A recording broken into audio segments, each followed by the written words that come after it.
예제 3번입니다.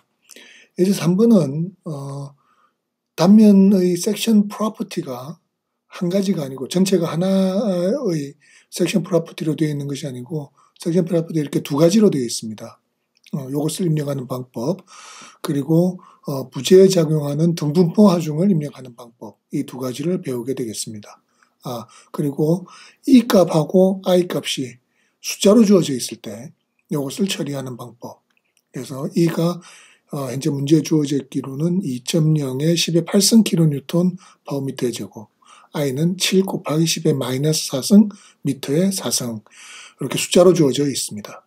자, 요거는 2i고 여기는 i입니다. 전체 길이는 5m이네요. 그래서 2m, 3m 이렇게 되어 있습니다. 자, 모델링을 해보겠습니다. 자, 마이다스로 와서 일단 뉴 프로젝트 해서 새 프로젝트를 하나 시작을 하고요. 네. 스트럭처, 그냥 스트럭처 타입을 마찬가지로 XZ 평면 문제다 하고 오케이 시작을 하겠습니다. 자, 베이스 스트럭처에서 먼저 빔을 위저드로 실행을 해보겠습니다. 전체 5m니까 5개 at 1m 해서 1m짜리 5개로 일단 나눠주겠습니다. 자, Material Property를 넣어주는데 Materials 탭으로 들어와서 땡땡땡으로 들어왔습니다. 그래서 add를 하면, 자, 이전에는 우리가 db에 있는 값을 그대로 썼었죠. 예, db에 있는 값을 썼는데 지금 이거는 우리가 주어진 게 스틸인지 콘크리트인지 전혀 모릅니다. 그래서 type of design을 스틸도 아니고 콘크리트도 아니고 SRC도 아닌 그냥 사용자가 직접 지정해 주겠다. 그래서 user defined를 선택을 하겠습니다. 자, 그러면 여기에 modulus of elasticity, 이 값을 직접 입력을 할 수 있게 되어 있습니다. 이 값이 얼마였죠? 2의 10의 8승입니다. 그래서 여기도 넣어줄 때 2의 8 이렇게 해주면 됩니다. 그러면 2.0에 2의 8승 이렇게 들어갔습니다. 킬로뉴턴 퍼미터의 제곱 단위는 잘 되어 있죠. 나머지 포화송비, 서멀 코에피션트 이런 것들은 현재 필요가 없기 때문에 그냥 0으로 놔둬도 됩니다. 그래서 오케이. 네임을 하나 적어줄까요? 여기는 그냥 이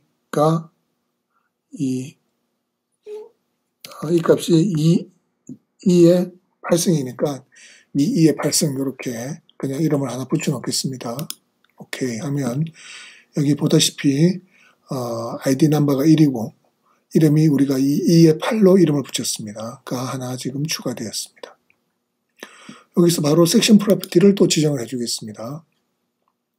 자, 먼저 섹션 프로퍼티가 여기 들어오면 섹션 아까는 우리가 DB에서 다 해줬기 때문에 그냥 있는 값을 쓰면 됐습니다.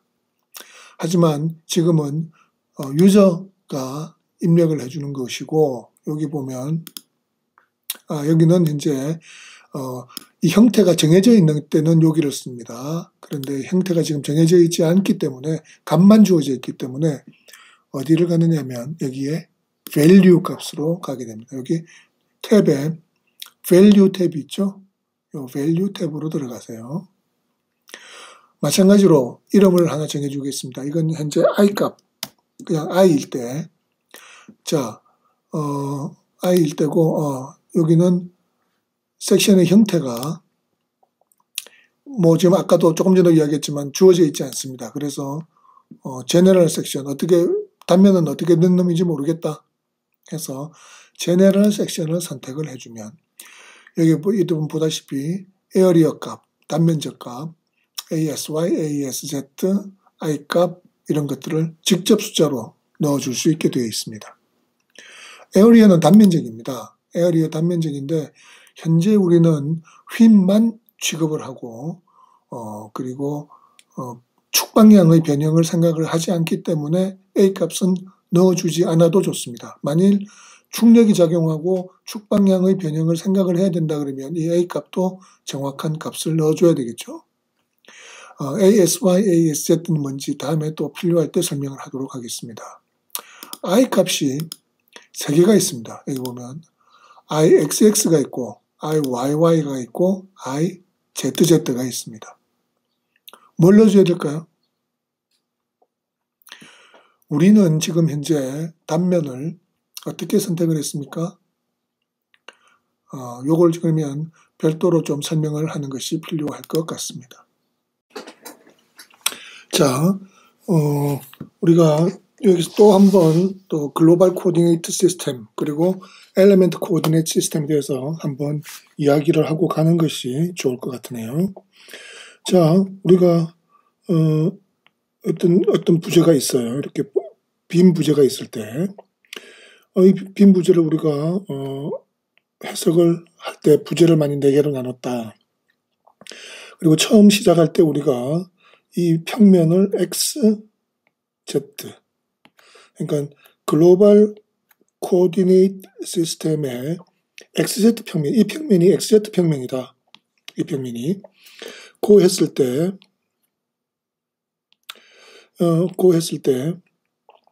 이 평면은 XZ 평면이 되고, 그러면 Y축은 이 면에 수직한데, 이렇게, 안으로, 그러니까 이 평면에 수직한데 들어가는 쪽으로 Y축이 된다고 우리가 이야기했었습니다. 자, 그런데 그 중에서 만약 우리가 부재 하나를 이렇게 딱 떼어내고 봤을 때, 그 부재가 이렇게 생겼다. 자, 그렇다면 엘리멘트 코디네이트 시스템은 여기가 첫 번째 절점, 여기를 두 번째 절점이라고 하면 첫 번째 절점에서 두 번째 절점으로 가는 이 방향을 우리가 로컬 코디네이트의 엘리멘트 코디네이트의 X축, 부재축을 X축으로 잡는다 그랬죠. 예. 그리고 아무 이야기 안 하면 엘리멘트 코디네이트에서 Z 이 평면도 XZ 평면이 된다고 했습니다. 그러면 당연하게 엘리멘트 코디네이트 시스템의 Y축도 글로벌 코디네이트의 Y축하고 이 좌표계가 똑같이 됩니다. 그렇게 되면 우리가 이 단면을 만일 이렇게 한번 딱 잘라봤다고 했을 때 그게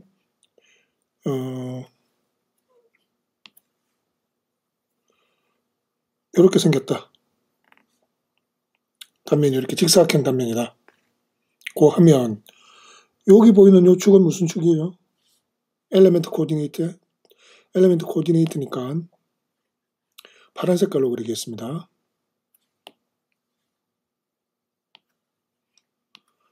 엘리멘트 코디네이트의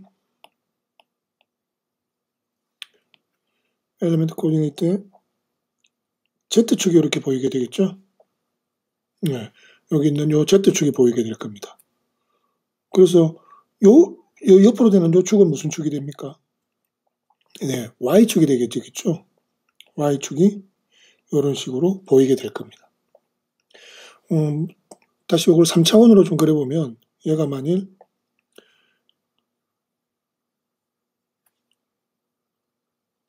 반대로 그리겠습니다. 요거를 3차원으로 그려서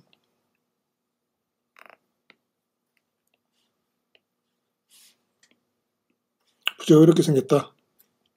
그러면 엘리멘트 코디네이트의 X축은 여기가 첫 번째 절점, 여기가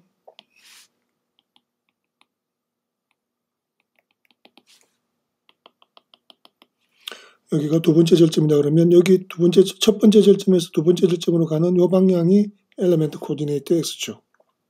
그리고 요게 Z축. 그리고 요 축이 Y축이 되는 거죠. 그러니까 여러분들이 단면을 요걸 보게 되면 Z축하고 Y축이 보이게 되는 겁니다. 그러면 우리는 휘모멘트는 우리가 요게 휘모멘트죠. M 뭐라고 그랬습니까? Y축 둘레로의 모멘트였죠. Y축 둘레로의 모멘트입니다. 그래서 MY가 되고요. 그렇다면 그 다음에 그렇기 때문에 우리가 모멘트가 이렇게 되는 겁니다. 모멘트가 이렇게 되는 거죠. 그렇게 해서 Y축 둘레로의 모멘트가 되는 겁니다. 그러면 우리가 단면 2차 모멘트도 두 축에 대해서 생깁니다. I 값도 이 축에 대한 I 값이 있고 또 이 축에 대한 I 값이 있습니다. 그렇죠? 두 축에 대한 게 있죠. 그러면 우리가 지금 다루는 휨 모멘트가 이 방향의 휨 모멘트이기 때문에 I 값도 어느 축에 대한 Y축에 대한 I 값을 해줘야 된다는 게 중요한 포인트가 되겠습니다. 그래서 이 축에 대한 휨 모멘트를 I, YY라고 하고 이 축에 대한 단면 2차 모멘트를 IYY, 요 Z축에 대한 단면 2차 모멘트를 IZZ라고 합니다. 그래서 우리는 현재 주어진 I 값은 우리가 지금 MY를 다루기 때문에 IYY에 써야 된다는 게 되겠습니다. 자, 그러면 다시 우리의 문제로 돌아오도록 하겠습니다. 자, 그래서 다시 돌아왔습니다. 그래서 I 값은 여기 있는 IXX, IYY, IZZ 중에서 어디에 넣어줘야 된다고요? 예, 여기 IYY에 넣어줘야 됩니다. 값은 7에 10의 마이너스 4승입니다. 그래서 7, 다시 여기요. 7에 2의 마이너스 4 이러면 들어가게 됩니다. 그래서 오케이. 섹션 네임을 하나 정해줘야 됩니다. 이것은 그냥 I이기 때문에 이걸 그냥 I라고 하겠습니다. 여기 I라고 이름을 붙였습니다. 그래서 오케이 하면 I가 들어갔죠. 자, EI도 있죠. 그래서 하나를 더 더해주겠습니다. 자, 역시 마찬가지로 value 탭에서 단면은 general 섹션이고 이름은 뭐 그냥 똑같이 EI로 해주겠습니다. 그리고 IYY는 이제는 2배입니다. 그래서 14에 2의 마이너스 4. 2 곱하기 I니까 I가 7에 2의 마이너스 4승. 그래서 결과는 14에 2의 마이너스 4승. 이렇게 IYY 값을 넣어주고 오케이. 누르면 이렇게 섹션 프로퍼티가 2개가 생겼습니다. 그래서 다시 돌아오면 자, material property 우리가 2의 8 만들어 놓은 거 보이니까 그걸로 지정을 해주겠습니다. 됐죠?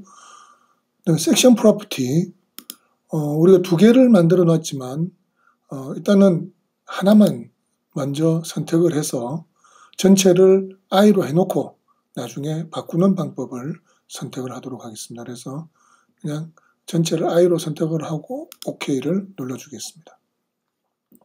그러면 지금은 여러분들이 단면이 어떻게 생겼는지를 이야기를 하지 않고 그냥 숫자로만 줬기 때문에 이렇게 직선으로 보이게 됩니다. 그래서 앞에서 본 프론트 뷰로 일단 보겠습니다. 그러면 자, 여기 노드 넘버가 제대로 들어갔는지 한번 체크하고요. 1, 2, 3, 4, 5, 6 잘 들어갔습니다. 부재번호 1, 2, 3, 4, 5 5개가 잘 들어가 있습니다. 그 다음에 섹션 프로퍼티나 머티리얼 프로퍼티가 잘 들어가 있는지를 보고 싶으면 여기 디스플레이에 여기 오른쪽에 여기 디스플레이 있죠? 여기 디스플레이를 누르고 그 다음에 여기 프로퍼티 탭으로 들어와서 머티리얼 넘버는 하나밖에 없습니다. 지금 현재 재료 성질은 머티리얼 프로퍼티는 하나만 있기 때문에 머티리얼 네임을 선택을 하고 OK를 눌러주면 전체가 다 우리가 2의 8 요거로 다 지금 잘 설정되어 있는 게 보이죠? 네, 잘 들어가 있습니다. 섹션 프로퍼티를 한번 보면 다시 디스플레이를 열고요. material name 대신에 property name을 한번 봅시다. 고 해서 OK를 누르면 자, 아까 전체적으로 I로 선택을 해놨기 때문에 모든 부재에 섹션 프로퍼티가 I로 저장이 되어 있는 것을 알 수가 있습니다. 그래서 이 왼쪽에 두 개, 이 왼쪽에 2m는 2i죠. 네, 그래서 왼쪽 두 개를 이렇게 왼쪽 두 부재를 선택을 하고 얘를 바꿔주겠습니다. 어디서 바꿔주느냐면 다른 데서 바꿔줘도 됩니다만 여기 보면 Node and Element에 가보면 Change Parameters라는 메뉴가 있습니다. 여기를 Change Parameters를 선택을 해주겠습니다. 그러면 여기에 이런 창이 뜨고 Change Element Parameters를 선택할 수 있게 지금 되어 있습니다. 뭘 바꾸고 싶으냐? Material Property를 바꾸고 싶으냐? Section Property를 바꾸고 싶으냐? 우리는 Section Property를 바꾸고 싶기 때문에 Section ID를 선택을 하면 그리고 왼쪽에 두 개는 i가 아니고 뭐였죠? 예, EI였습니다. 그래서 EI를 선택을 하고 Apply를 눌러주면 여기가 EI로 바뀐 것을 알 수가 있습니다. 이렇게 해서 섹션 프로퍼티를 중간중간 바꿔주면 되겠습니다. 자, 이제는 엘리멘트 프로퍼티까지 다 넣어줬기 때문에 이제는 바운더리 컨디션을 넣어줘야 되겠습니다. 우리 문제가 캔틸레버라서 왼쪽만 고정단으로 지정을 하면 되기 때문에 여기 와서 왼쪽을 선택을 하고 여기를 변이로 잡아버리고 로테이션도 다 잡아버리겠습니다. 그래서 이렇게 어플라이를 누르면 이게 모든 것이 육각형의 모든 요 분면이 전부 다 선택이 되어 있는 것을 확인할 수가 있습니다. 여기 섹션 프로퍼티 나와 있는 건 끄도록 합시다. 이제 다 확인했으니까 프로퍼티 네임을 끄겠습니다. 자, 이렇게 됐습니다. 그 다음은 이제 하중 넣어야 되겠죠. 여기서 로드입니다. 문제 주어진 이 하중은 등분포 하중입니다. 등분포 하중. 그리고 2kN/m가 여기 있는 3m에 걸쳐서 작용을 하고 있습니다. 이거는 우리가 로드에서 셀프 웨이 여기 하중의 종류가 얘는 뭐라고 이야기를 하냐면 엘리멘트 빔 로우즈라고 이야기합니다. 엘리멘트 부재에 작용하는 빔 로우즈, 그러니까 분포 하중이라고 해서 엘리멘트 빔 로우즈라고 얘는 이름을 붙였습니다. 우리가 지금 로드 케이스를 아직 안 만들어졌기 때문에 로드 케이스가 지금 비어 있죠. 네, 하나를 점점점을 눌러서 하나 만들어 주겠습니다. 네임 뭐 아무거나 뭐 로드 케이스 1 이러면 되고요. 그 다음에 타입은 user defined load가 되겠습니다. description은 뭐 안 해도 괜찮습니다. 그래서 add 눌러주면 하나가 생겼습니다. close로 닫고 나오면 로드 케이스 1이 선택이 되어 있고요. 자, 엘리멘트 빔 로드 중에서도 지금 우리가 지금 다루고 있는 것은 유니폼 로즈, 전 길이에 걸쳐서 크기가 일정한 하중이 되겠습니다. 그래서 여기서 유니폼 로즈를 이제 넣어주게 되는데 이 유니폼 로즈는 지금 현재 이 마이다스에서 넣어줄 수 있는 것은 한 부재에 전체적으로 다 작용할 때뿐만이 아니라 부재에서 x1만큼 떨어진 점에서 시작을 해서 x2만큼 떨어진 점까지 작용할 때에도 우리가 고려를 할 수가 있습니다. 요 x1, x2 그리고 여기 relative, absolute 있는데 이거는 조금 이따가 다른 예제를 할 때 다시 설명을 하도록 하겠습니다. 일단 이 것의 방향은 어떤 방향입니까?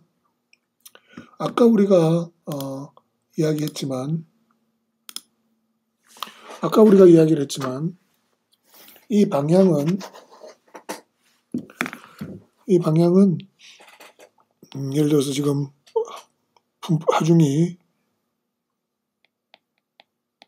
이렇게 작용했을 때 이 방향은 글로벌 코디네이트 시스템으로 하고 이 경우에는 엘리멘트 코디네이트 시스템이 똑같기 때문에 글로벌 코디네이트 시스템으로 봐도 Z방향, Z의 마이너스 방향이고 엘리멘트 코디네이트에 대해서 봐도 엘리멘트 코디네이트 Z의 마이너스 방향입니다.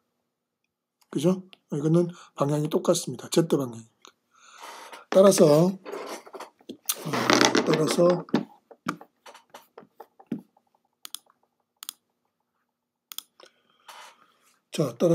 우리는 이거를 글로벌 Z라고 해도 좋고 로컬 Z라고 해도 좋습니다. 둘 중에 어느 거를 선택을 해도 좋습니다. 글로벌 Z가 선택이 되어 있으니까 그냥 글로벌 Z로 놔두겠습니다. 그래서 여기다가 그 다음 부재를 선택을 해줘야 되겠죠. 오른쪽에 세 부재, 오른쪽에 3m입니다. 거기에 글로벌 Z 방향으로 작용한다고 해서 어플라이를 해서 선택이 됐고 로드 케이스 1의 유니폼 로즈에 하중 앱솔루트 값을 넣어줘야죠. 마이너스 2kN입니다. 글로벌 Z의 마이너스 방향이니까 마이너스 2 해서 어플라이를 눌러주면 이렇게 분포 하중이 들어간 것을 볼 수 있습니다. 크기까지 보고 싶으면 로드에 가서 로드 밸류를 보자. 빔 로드의 로드 밸류를 보자 해서 OK를 눌러주면 이렇게 마이너스 2가 들어가 있는 것을 볼 수가 있습니다. 네. 자, 하중까지 다 들어갔습니다. 그러면 이야기할 거 다 해줬네요. 그러면 이제 남은 일은 어널리시스, 퍼폼 어널리시스를 하시오. 하면 다 끝났다고 워닝이 나왔나요? 잠깐만요.